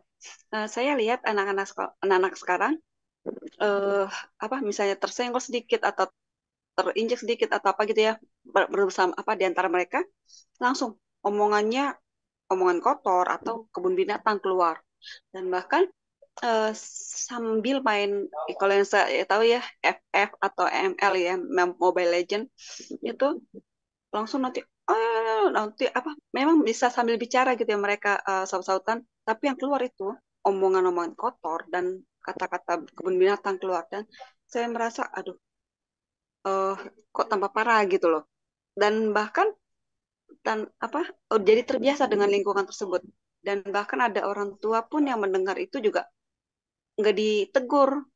Saya bingung dah. Apa jadi kata-kata hal yang biasa, sopan santun jadi berkurang juga. Oke, terima kasih Pak sebelumnya, Tuhan memberkati. terima kasih. Jadi saya jawab satu-satu. Jadi apa yang dilakukan oleh Bu Lasmaida, terima PK, kemudian PK ini Anda berikan lagi kepada yang memerlukan, misalkan untuk hadiah, untuk bantu janda, orang miskin, orang sakit, sudah sangat baik, ya, sudah sangat baik. Tetapi akan lebih baik lagi jika ternyata Bulas Maida ini punya pekerjaan, ya, yang menghasilkan, yang mana Anda itu bisa memberikan lebih, tidak hanya sebatas mempersembahkan kepada Tuhan sebatas PK. Jadi ada juga terbeban dengan beban-beban orang yang menderita yang lain. Walaupun jumlah PK ini sudah habis. Oh, karena aku masih ada. Mengapa demikian? Karena Tuhan ini senang dengan seseorang, khususnya seperti contohnya Abraham, yang begitu membela, begitu cinta dengan Tuhan. Itu oleh Tuhan dibela sangat mati-matian. Lihat aja Abraham itu salah, dia bilang, oh Sarah ini bukan istriku, dia adalah saudaraku. Kan diambil oleh Raja Firaun, kan begitu. Tetapi apa yang terjadi? Firaun ditegur oleh Tuhan. Jangan kamu sentuh perempuan yang bersama kamu itu istrinya Nabi. Nanti kamu akan kuhukum begini-begini. Firaunnya protes. Loh Tuhan, yang bilang saudara kan orang itu sendiri. Tetapi apa yang dikatakan oleh Tuhan? Pokoknya kembalikan. Nah ini tadi, lihat pembelaannya dia itu sampai seperti ini kepada Anda yang begitu mengasihi Tuhan dengan tidak memperhitungkan untung ruginya. Kemudian berikutnya, majelis yang korup sudah pasti salah. Tapi di dalam Markus pasal 7 tadi yang kita baca, salah satunya adalah keserakahan. Ya, itu pasti salah. Bukan uangnya dia, itu uang milik Tuhan kok diambil. Siapa yang biasa ngambil uang milik Tuhan adalah Yudas Iskariot. Dia dipercaya oleh Tuhan megang kas pelayanan. Tetapi Alkitab menulis Yudas sejak dulu itu suka ngambil, mencuri uang kas pelayanan Tuhan. Ya, itu pasti salah ya. Terus kemudian dengan pemuda-pemuda yang seringkali dengan kata-kata kotor dan lain sebagainya, buat kita yang ngerti tentang firman Tuhan itu harus kita memberikan teguran.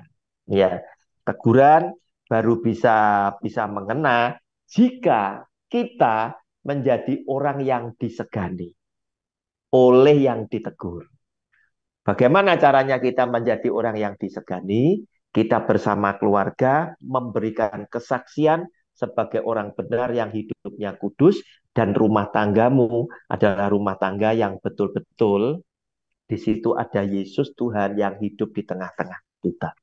Kenapa? Karena orang yang hidup benar dan kudus, apa yang dia katakan itu berwibawa. Tetapi kalau yang menasehati sendiri, seringkali hidupnya serong kiri, serong kanan, mereka bilang, lu sama gua tidak ada bedanya. Demikian Ibu, terima kasih. Terima kasih Pak Roni, Tuhan Terima memberkati. kasih, amin. Baik. Yang berikut Itu, kalau nggak salah tadi Ibu Astuti. ya Iya, itu Pak. Iya, banyak Ibu. itu. Iya, Bu Astuti. Takut takut tangannya capek jadi diturunin Bu dulu. Astuti. Silakan Ibu, silakan. Terima kasih Pak Roni, selamat malam. Iya, Terima malam-malam kasih Bu. David kesempatannya. Aku tadi tergelitik ya karena tentang haram Pak ya. Apakah Iya, dalam kekristenan kata haram itu berlaku Pak? Gitu iya, ya. Yang kedua, iya, haramkah kita menerima PK-PK dari hamba-hambanya? Even kita sebenarnya tidak mau menerima karena belajar untuk memurnikan motivasi kita dalam pelayanan gitu, karena pelayanan itu kan bukan karena uang seperti tadi yang Pak Ron ucapkan seperti itu Pak. Jadi sampai diselip-selipin atau bagaimana. Lalu kadang-kala saya juga pernah dikecam ya, sombong sekali gitu. Pokoknya kesannya seperti itu Pak. Nah mungkin dua itu aja iya. Pak. Oke, Haramkah kita menerima bekal tadi? Apakah haram kata-kata itu berlaku bagi iya, dari dalam kekristenan? Terima kasih. iya. Atau apa arti kata haram? Terima kasih Pak Roni. Oke, terima kasih Bu Astuti. Pertanyaannya bagus sekali. Iya. Jadi, kata haram di dalam kekristenan untuk makanan dan minuman itu tidak ada. Semua yang dari luar yang masuk ke dalam tubuh manusia tidak ada yang bisa menajiskan. Sebab paginya sudah harus dibuang ke jamban, kata Alkitab, kata Tuhan Yesus. Ya, tetapi yang bisa menajiskan adalah yang dari dalam hati yang keluar. Mulai pikiran jahat, percabulan, ya, ada di dalam pikiran, perbuatan, iri hati, serakah, dan lain sebagainya. Nah, Bu Astuti tadi bertanya, bagaimana? Apakah ada haram yang lain? Ada Ibu, haram yang lain ada. Ya, misal jika kita menginginkan atau menikmati sesuatu yang bukan dari Tuhan, ya, hasil itu kita rekayasa dari kejahatan, pasti itu adalah sesuatu yang haram. Atau dari hasil korupsi, itu adalah haram. Bagaimana dengan saya menerima uang PK di dalam pelayanan? Apakah haram?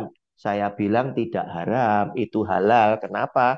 Karena di dalam 1 Korintus pasal 13, pasal 9 itu juga ada disebutkan ya. Orang yang memberitakan firman Tuhan, ya dia harus hidup dari pemberitaan firman Tuhan. Ada ya, itu ada. Jadi Anda boleh ya menerima. Tetapi kalau Bapak Ibu lanjutkan lagi pembacaan firman Tuhan dalam 1 Korintus pasal 9 tadi, nanti kita akan ketemu ya apa yang menjadikan kebanggaan Rasul Paulus ya. Dia sebagai seorang pemberita firman Tuhan.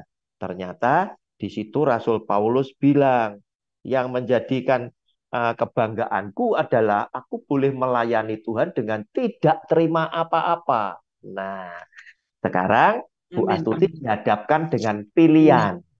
Ibu mau terima, silahkan ya, karena ibu sudah melayani. Tetapi ibu pasti akan lebih berkenan di hati Tuhan jika Anda tidak menerima. Apalagi misalkan ternyata Ibu Astuti ini adalah orang yang berpenghasilan di dunia sekuler, misalkan punya toko. Nah, kalau dengan ibu tidak menerima, pasti Tuhan kembalikan lewat saluran yang Anda bisa terima. Ditambahi dengan Tuhan tahu motivasi Astuti ini bukan karena duit, bukan karena PK.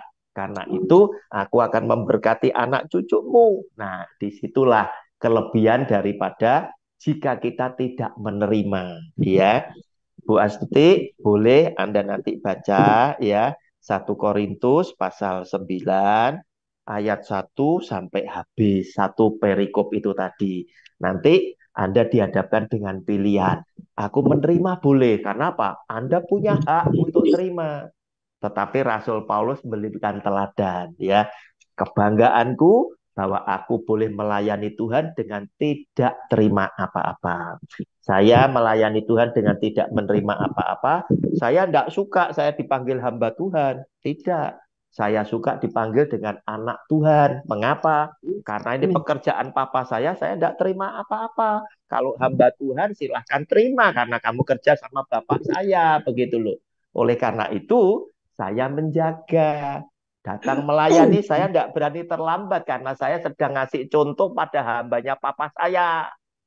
Saya sedang ngasih contoh kepada domba papa saya. Dan saya tidak berani beritakan di luar Alkitab karena ini isi hati papa saya. Itu tadi.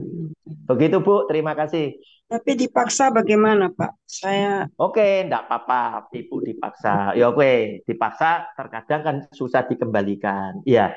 Nah, konsistensi Ibu ya, oke. Oke, Pak. Oke, saya terima, saya terima. Daripada begini kan, ya. oke, Saya pun sering. juga ngalami seperti itu, ya. Oh, Tapi saya yakin Ibu punya pelayanan kan bukan cuma di situ kan, di tempat lain dan Ibu sudah ngerti Alkitab. Sasaran tembaknya kita siapa?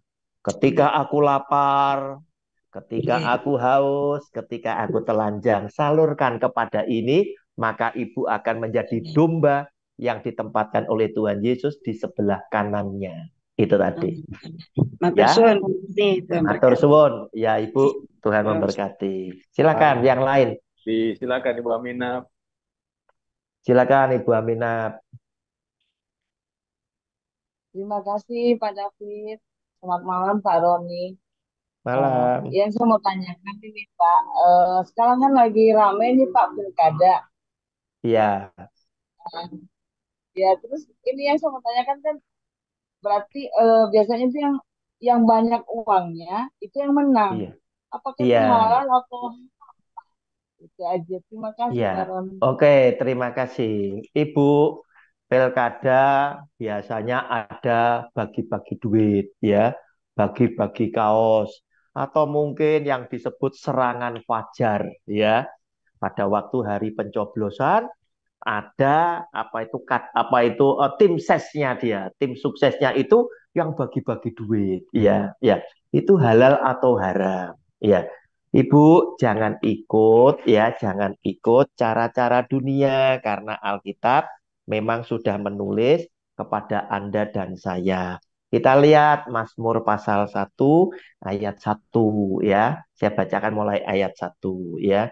Jalan orang benar dan jalan orang fasik.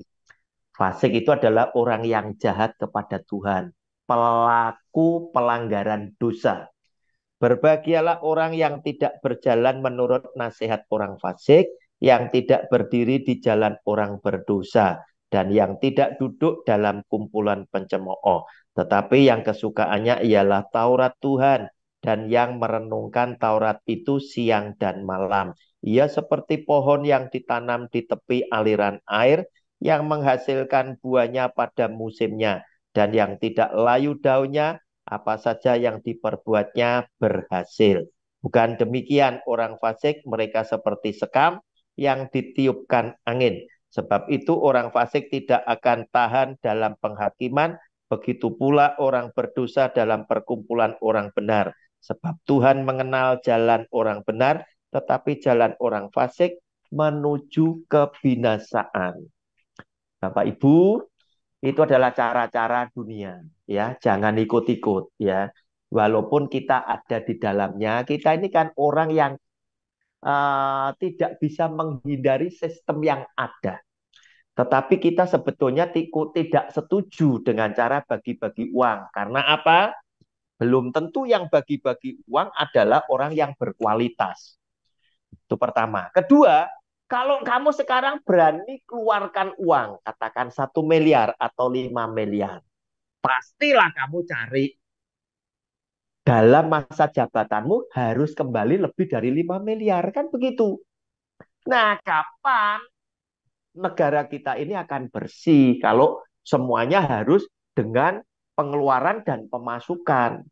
Nah, celakanya terkadang orang Kristen, tapi saya tidak bilang yang ada di Zoom ini ya, orang Kristen pada musim pilkada ya, orang Kristen kan lebih cerdas ya.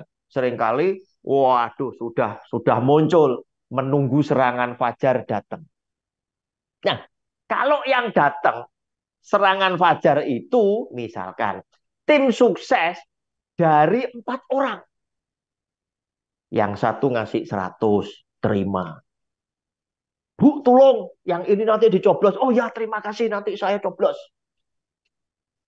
Jauh pergi, datang tim sukses yang kedua. Ngasih 200.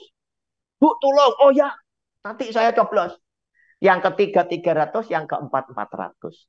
Ibu berdosa loh, ibu nyoblos yang mana? Kan begitu. Iya. Apakah 4-4 dicoblosi semua? Supaya tidak berdosa. Ya, hati-hati jangan ikut-ikut ya. Ya, orang fasik seringkali membuat orang yang benar itu iri hati. Oh, enak ya duitnya banyak. Ya, tetapi ayat ke-6 bilang apa? Tetapi jalan orang fasik menuju kebinasaan. Terima kasih Ibu, terima kasih. Ya, Jelas ya Ibu Aminat. sudah. Oke, Ibu Ria Sihaan mungkin ada, masih ada Ibu Ria tadi angkat tangan. Ya, Ibu Ri. salam. Ria, Ibu Ya, Ria. shalom. Ya, makasih Pak David, Pak Roni. Saya Ya, bertanya seputar medsos, Pak. oke. Sekarang ya, nih hamba-hamba Tuhan nih memakai medsos ini sebagai ladang penginjilan ya, Pak. Eh, Ya, eh, Cenderung sudah motivasinya jadi lain, Pak. Bukan lagi pengajarannya murni yang diberitakan, tapi cuan yang ya, mereka cari. Jadi ya, eh, bahkan mereka tidak lagi memperhatikan nilai-nilai kebenaran yang diberitakan, gitu loh, Pak. Nah, ya, ini saya mau tanyakan bagaimana dengan pengajaran atau pemberitaan yang berseliweran seperti itu, Pak? Kita sebagai orang percaya atau kita sebagai orang awam lah gitu. Yang ya, kedua, bagaimana kita mengetahui bahwa berita tentang medsos itu benar atau hoax, Pak?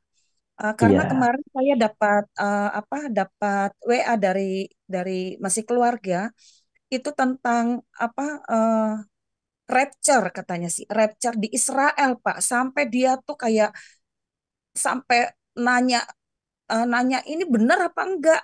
Emang kita udah rapture, udah kayak gitu gitu loh, Pak. Jadi ya, agak-agak membingungkan juga dengan berita-berita yang seperti itu. Jadi bagaimana kita mengetahui bahwa berita itu benar atau hoax? Dan pertanyaan ya. ketiga, bagaimana pengguna medsos yang efektif? Nah, itu aja, Pak. Makasih. Oke, terima kasih. Ibu, medsos ya, katakan di YouTube ya. Itu sekarang kenapa orang banyak terjadi penyimpangan? Karena apa?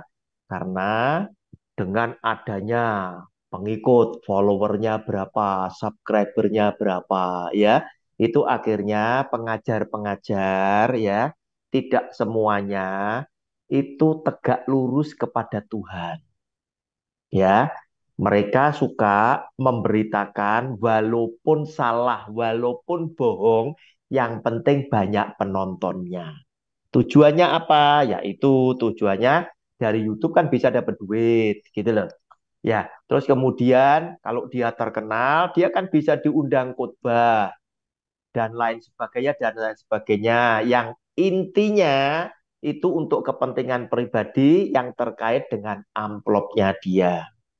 Nah, Bapak Ibu, hal yang demikian bukanlah orang-orang yang berkenan di hati Tuhan. Pasti mereka tergolong kepada para penyesat. Tuhan Yesus bilang, penyesatan memang harus ada. Tetapi celakalah si penyesat itu. Lebih baik sebuah batu kilangan dikalungkan kepada lehernya dan dia ditenggelamkan. Artinya, penyesat pasti binasa. Ya, saya lebih suka menyampaikan ajaran firman Tuhan yang dari Tuhan Yesus secara benar. Walaupun mungkin penonton yang banyak yang tidak suka dengan video saya, mungkin mereka bilang, wah ini membosankan. Nggak masalah, ya. Yang penting ini menyenangkan hati Tuhan saya. Nggak perlu manusia senang dengan saya. Sebab apa? Ketika Tuhan Yesus menyampaikan kebenaran, semua pada teriak, salibkan dia. Nah, itu tadi. Kemudian yang berikutnya, dari mana kita bisa tahu pengajaran itu benar atau tidak? Yaitu Ibu, Anda wajib belajar isi Alkitab mulai depan sampai belakang, ya, supaya kalau Anda paham dengan yang benar, Anda baru mampu mengkoreksi ini ajaran benar atau tidak.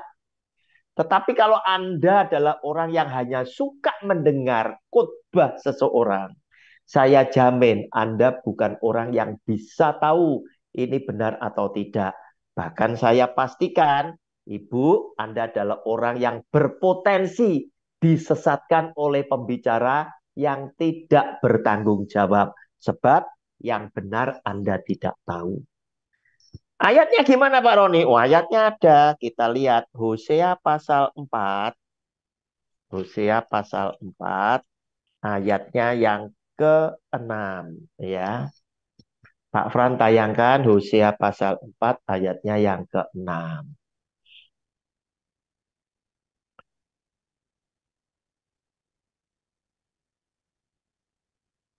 Umatku binasa karena tidak mengenal Allah. Kalau kita tidak mengenal Allah, kita berpotensi binasa. Karena apa? Karena engkaulah yang menolak pengenalan itu, maka aku menolak engkau menjadi imamku. Dan karena engkau melupakan pengajaran Allahmu, maka aku juga akan melupakan anak-anakmu. Orang yang menyesatkan, memberikan ajaran yang menyesatkan, itu ya, itu sama dengan orang yang melupakan ajaran pengajaran Allah. Orang yang menolak, ya, menolak, karena engkau yang menolak pengenalan itu adalah apa? Orang yang disuruh belajar tidak mau. Loh ini loh isi hati Tuhan. Baca aja tidak mau kok, kan begitu. Nah, kalau disesatkan, jangan nyalakan Tuhan. Terus ngomong, Tuhan, aku kan ikut hambamu. Tuhan bilang itu bukan hambaku. Karena dia tidak menyampaikan amanat agung.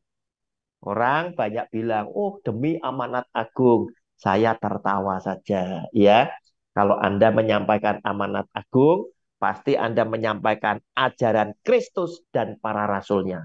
Tidak yang lain. Nah, Bapak Ibu, terus kemudian Ibu tadi bilang, ya, dia percaya dengan pengangkatan, rapture. Dan pengangkatan memang ada, tetapi kapan pengangkatan itu terjadi? Bukan sekarang pastinya. Nah, banyak demi mendapatkan penonton, banyak orang-orang itu memberikan pelajaran-pelajaran yang terjadi semasa dunia diciptakan cuma satu kali. Begitu loh. Wow, orang kepengen tahu. Saya ditanya, Pak Roni, kenapa Anda tidak membicarakan hal itu? Saya bilang, ngapain saya mesti ngajarkan jemaat hal-hal yang dia tidak ngalami? Belum rapture, kamu sudah mati kok. Buat apa? Begitu loh. Dan lebih baik waktu yang singkat, saya ajar jemaat yang bersama dengan saya, hiduplah benar. Carilah kerajaan Allah. Siapa itu? Tuhan Yesus dan kebenarannya. Supaya kebenaran yang Anda temukan, nuntun Anda selamat. Urusan rapture tidak usah dipikir. Belum rapture, Anda sudah mati. Gitu loh. Pendeta yang ngadakan seminar rapture, ya, sebentar lagi mati, rapture-nya masih lama. Sedangkan yang dia terangkan belum tentu benar. Sebab apa? Terjadinya cuma satu kali. Begitu loh ya. Berbeda ya dengan pembuktian. Oh, tangan yang rajin akan kaya. Nah, ini kan bisa dibuktikan. Kan begitu. Ini tidak bisa dibuktikan cuma satu kali. Ya, oke. Terima kasih Ibu. Sudah paham belum? Atau ada yang ditanyakan lagi? Baik, saya kira udah jelas ya Ibu Ria. Jelas ya. Karena banyak mungkin yang masih mau bertanya Pak Roni, tapi hanya karena waktu Ya, aja. waktu ya. Oke. Ya. Lain waktu kita ketemu lagi ya. saya kembali ke persoalan halal dan tidak halal tadi ini Pak David. Saya bilang saya Iya. tidak bisa tidur nanti ini kalau saya tidak tanya. Iya, Matius silakan. 10, ya di Matius 10 Iya, ayat 10 berkata begini, Pak. Jangan kamu bawa iya. bekal dalam perjalanan, jangan kamu bawa baju, dua helai, kasut atau tongkat. Sebab seorang pekerja patut mendapat upahnya. Iya, Ya, jadi seorang pekerja baik mau kerja buat Tuhan, pekerja juga iya, toh Pak di ladang iya, Tuhan. Ya, jadi berdasarkan ayat ini, saya kasihan kalau ada yang pergi melayani, terutama atas nama Mercusuar Ministry, itu eh, saya dengan sangat rela itu memberikan Pak, karena saya mengingat iya, ini ya seperti yang saya contohkan tadi bahwa kebanyakan di antara mereka itu adalah lepasan dari lapas Pak, penjara di mana iya, perusahaan atau apapun tidak ada yang mau menerima bekerja Pak. Nah, iya, dan ada yang datang dari apa namanya Gunung Putri harus pergi ke Tangerang untuk pelayanan Pak. Nah, iya, mereka kan pakai motor atau pakai kendaraan, kan nggak ada ininya Pak, kan nggak apa ya, nggak pakai air ledeng kalau mau isi bensin toh Pak. iya, Jadi itu saya benar saya kasih Pak, karena itu tadi ada kegerakan dan salah satu buah roh bukannya kemurahan hati Pak. Berdasarkan ini ketika Yesus mengutus murid-muridnya dia juga bilang nggak usah bawa ini karena kamu tuh kalau bekerja nanti patut mendapatkan upahnya. Nah, itu yang mendasari saya sih, Pak. Saya nggak tahu ini masih bingung saya tentang hal ini, Pak. iya, Iya, oke. iya Oke, mohon. Madam Christine. Ketika Tuhan Yesus bilang di Matius 10 ayat 10, itu dia bilang kepada rasulnya yang 12, ya. Nah, itu dia ingin tunjukkan bahwa aku adalah Tuhan yang mengutus kamu, yang bertanggung jawab. Pasti kamu nanti di tempat-tempat di mana kamu tak tugaskan, kamu disambut dengan orang yang bisa memenuhi kebutuhan kamu. Jelas ini adalah hamba, adalah rasul yang diutus. Nah, kemudian bandingkan dengan yang Bu Christine kasih. Bukan tidak boleh, boleh silakan Anda kasih. Tetapi motivasi mereka itu apa? Pertanyaan saya. Pertanyaan saya. Sekarang dia melayani Tuhan, ya. Oh, dengan dapat uang bensin dia terima kasih. Kalau suatu hari ada pekerjaan gaji 3 juta, pelayanan ditinggal atau tidak? Banyak pendeta melihat peluang. Oh, jadi caleg bisa. Itu foto pendeta ditempel di pohon-pohon. Padahal dulunya bilang apa? Tidak ada pekerjaan yang lebih mulia kecuali sebagai hamba Tuhan. Begitu ada kesempatan, dia ikut jadi caleg loh. Nah, pertanyaan saya seperti itu. Motivasi hati Tuhan mengetahui. Tetapi kemurahan Bu Christine jangan sampai padam. Ya sudahlah, dia mau melayani kasih supaya dia ada bensin. Tapi suatu hari kelak Bu Christine akan mengetahui.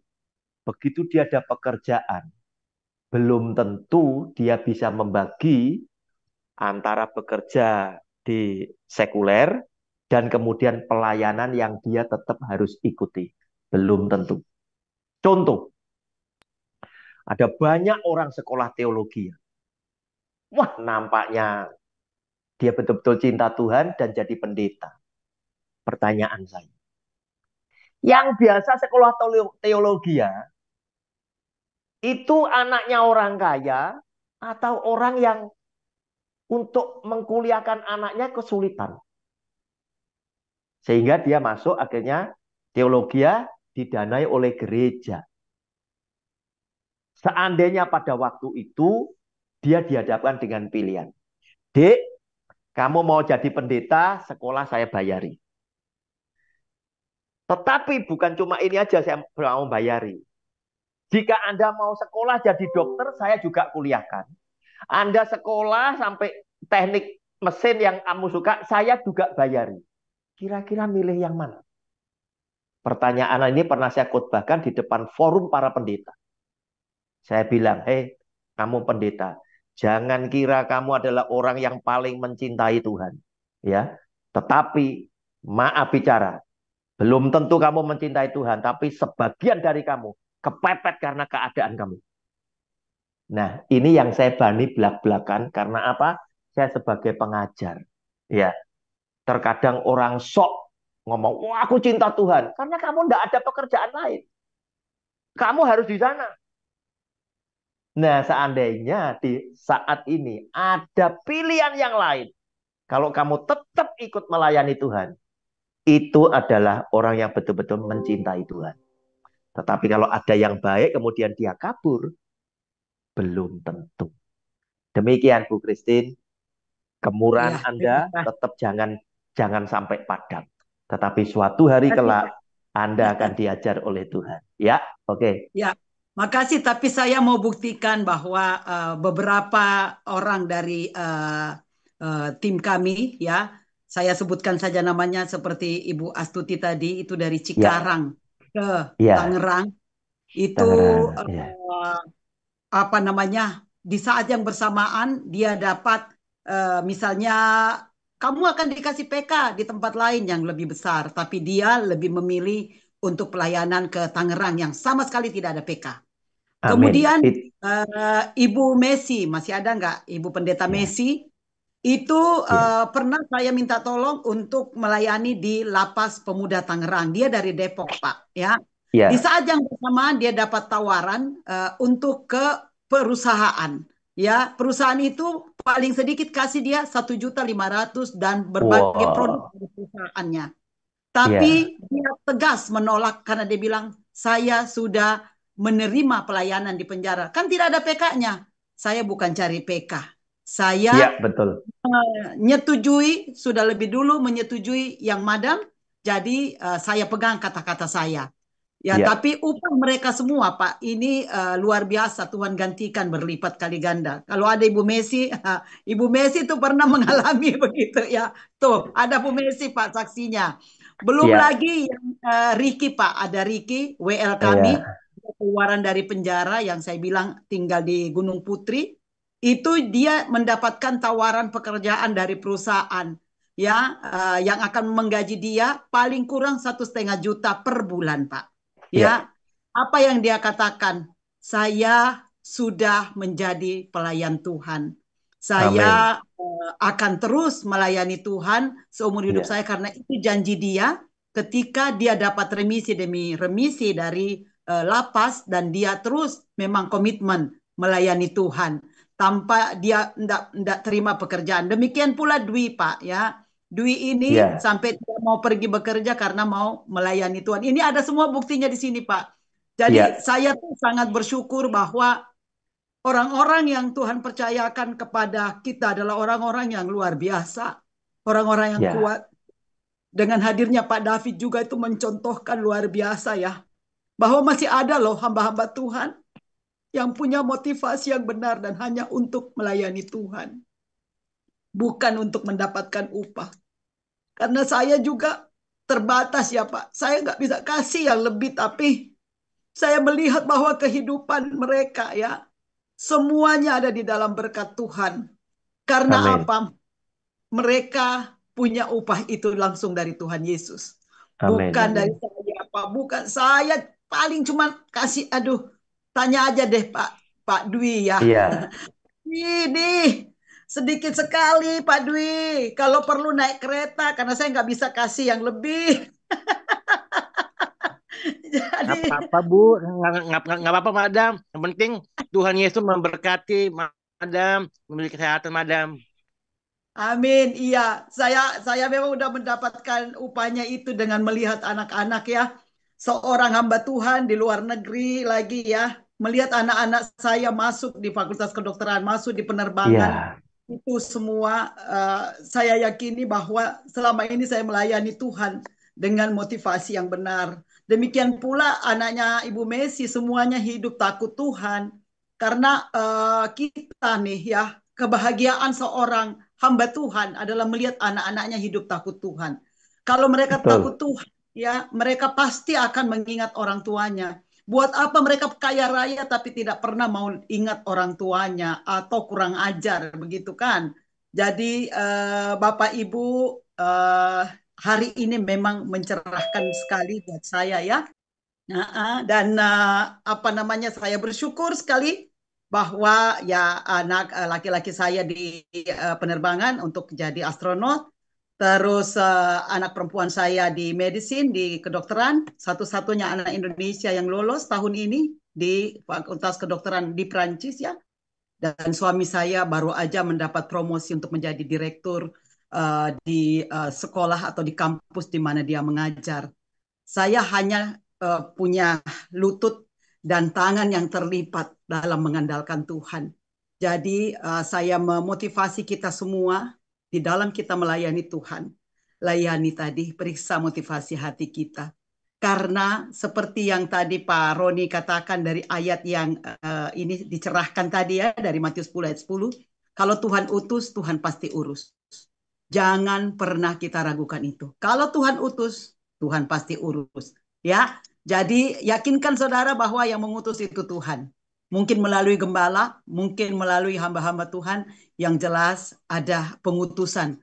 Dan yakinlah bahwa kita pasti akan diberkati Tuhan. Ya,